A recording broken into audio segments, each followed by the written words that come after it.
A terrorist says that a bomb has been activated on a plane carrying hundreds of passengers.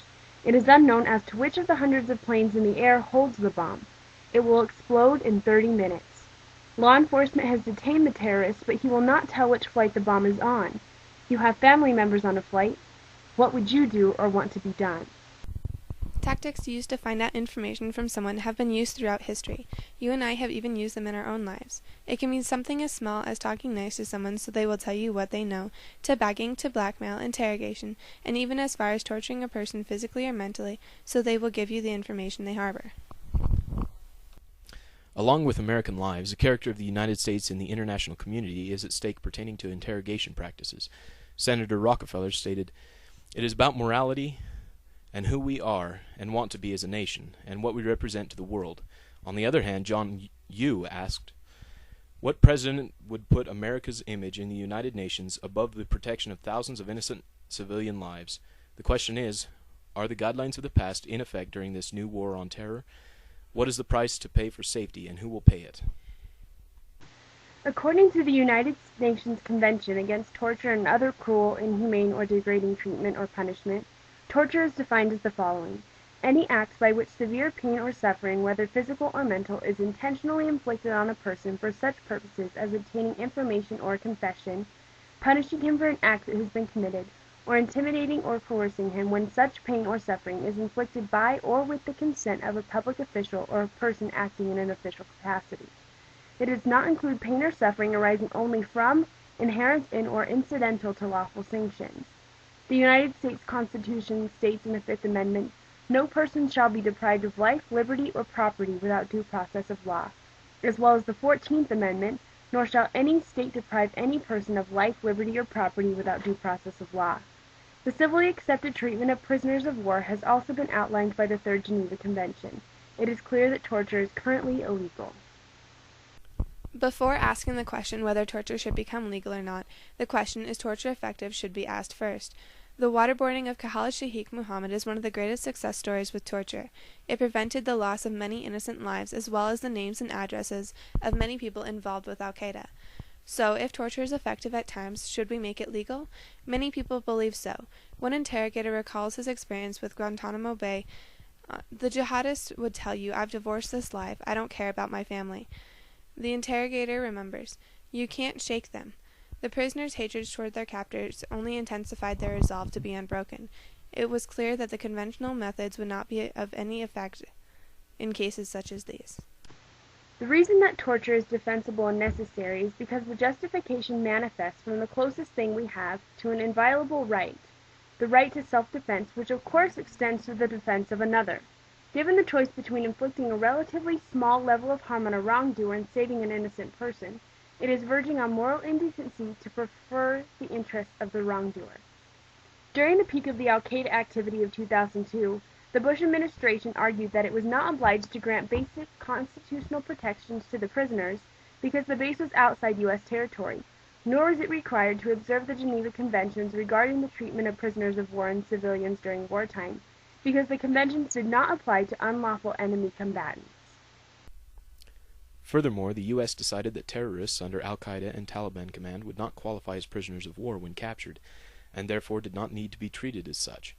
After 9/11, a small group of politically appointed lawyers in various departments in the administration maintained that the conventions, which banned the use of torture on prisoners of war and were signed in the U.S. in 1955, did not apply in war against terrorists. In February 2002, Defense Secretary Donald Rumsfeld said, "The reality is, the set of facts that exist today with Al-Qaeda and the Taliban were not necessarily the set of facts that were considered when the Geneva Convention was fashioned."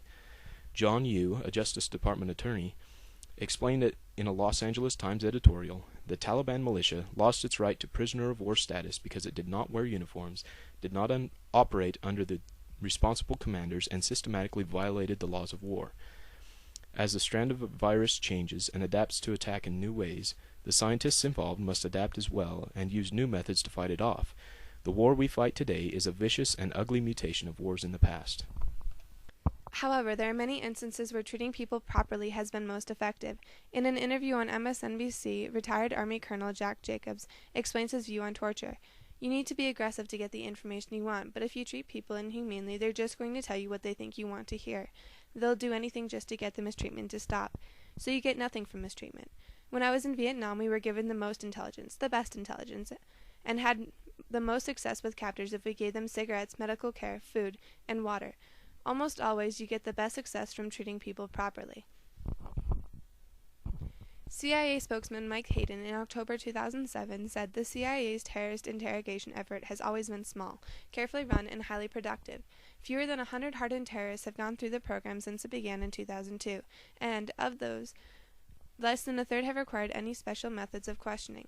The agency has over the years taken custody of only those terrorists thought to have information on potential attacks or unique insights on the work of Al-Qaeda and its affiliates.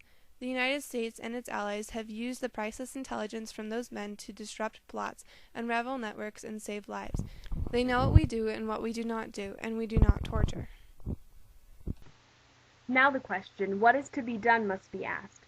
George W. Bush spoke vaguely and euphemistically of an alternative set of interrogation procedures, tough and necessary tactics that made uncooperative detainees talk, of which the most recent President of the United States, Barack Obama, has taken dramatic steps to reverse Bush administration policies on the detention and interrogation of suspected terrorists. The American Psychological Association voted against taking psychologists out of interrogations. The presence of psychologists at Guantanamo Bay and other military detention centers helps guarantee the well-being of the terror suspects because it adds a layer of official oversight, said Strickland and Army Colonel Larry James. Colonel James said, "If we remove psychologists from these facilities, people would die." An idea is to apply the already established guidelines for certain war criminals to all detainees. These include rules and guidelines that are found in the Army Field Manual and other guidelines under the Geneva Convention. John McCain said, "The Army Field Manual is accepted as authorizing interrogation techniques that have proven effective in extracting life-saving information from the most hard-hearted enemy prisoners. It is consistent with our laws and, most importantly, our values." It is time that our country came together on this subject, because in the meantime we are losing time to get ahead of those who wish to destroy the freedom and peace we enjoy. We believe it is important to maintain a good, honest image with our peers in the world. We also believe there is much to be said for accomplishing good while upholding the laws. Unfortunately, we do not live in a perfect world, and therefore certain sacrifices must be made. We do not agree with all techniques and practices of harsh interrogation, but some of them should be used when necessary.